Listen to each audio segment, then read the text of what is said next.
है। तो आज है आपकी मात्राओं की कक्षा। मात्राओं की कक्षा में आपका स्वागत है। आज हम सभी मात्राओं को एक बार दोहराएंगे। कैसे दोहराएंगे?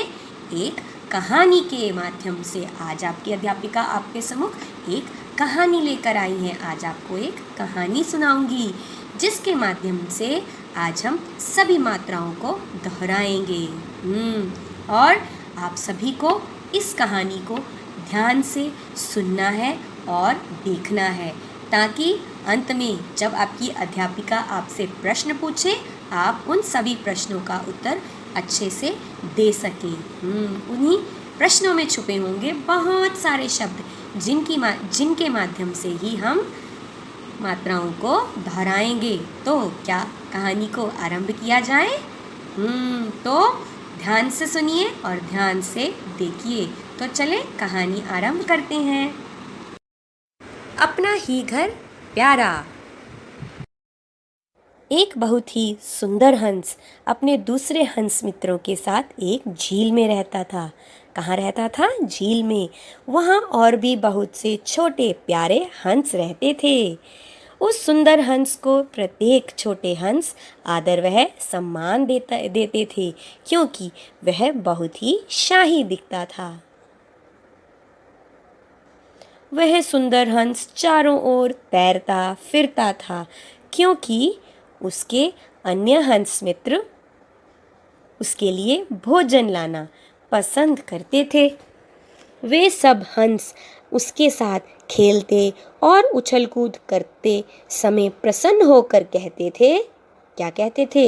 एक दिन हम भी तुम्हारी तरह होना चाहेंगे। फिर एक दिन कहीं दूर से एक उल्लू वहां आ गया। उसने झील के किनारे खड़े एक पेड़ के बड़े से छेद में अपना घर बना लिया। अब वह सुंदर हंस और उल्लू अच्छे मित्र बन गए।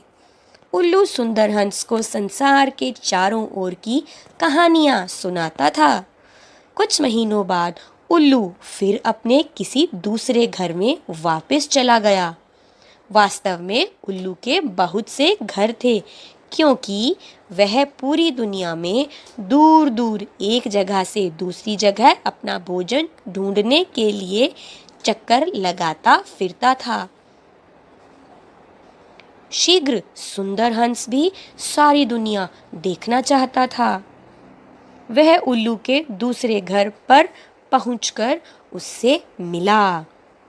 सुंदर हंस को अपने मित्र उल्लू का दूसरा घर ज्यादा अच्छा नहीं लगा।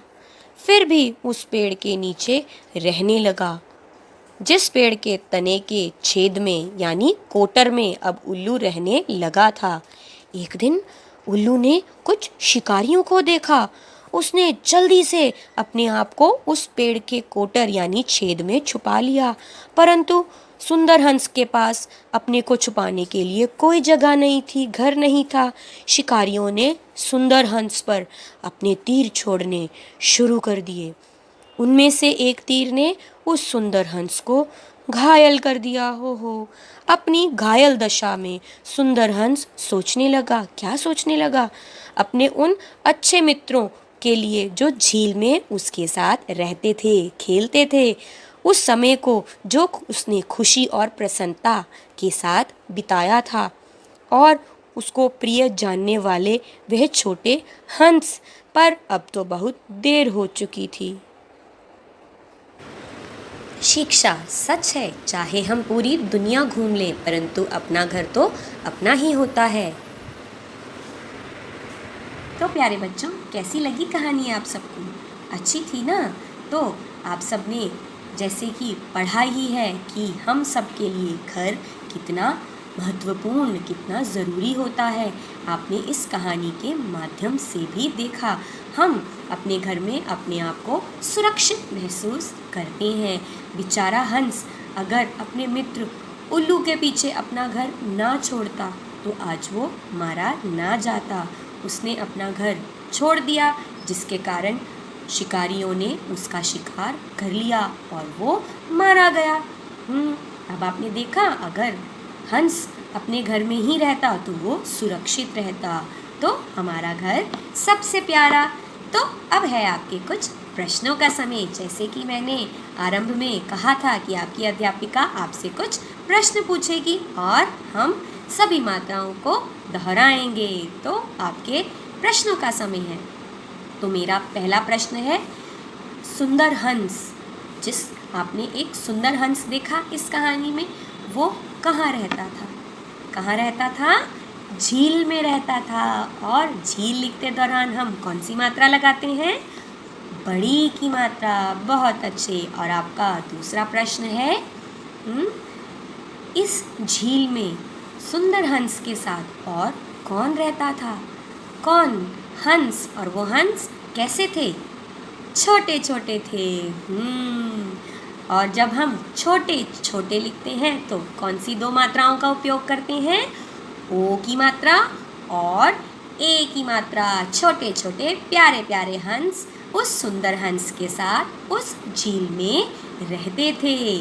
और उस हंस का कौन अच्छा मित्र बन गया था? उल्लू। और उल्लू लिखते दौरान बड़े ऊ की मात्रा लगती है। और उल्लू उसका क्या बन गया था? मित्र बन गया था। और मित्र लिखते दौरान हम कौन सी मात्रा लगाते हैं? छोटी की मात्रा। बहुत अच्छे।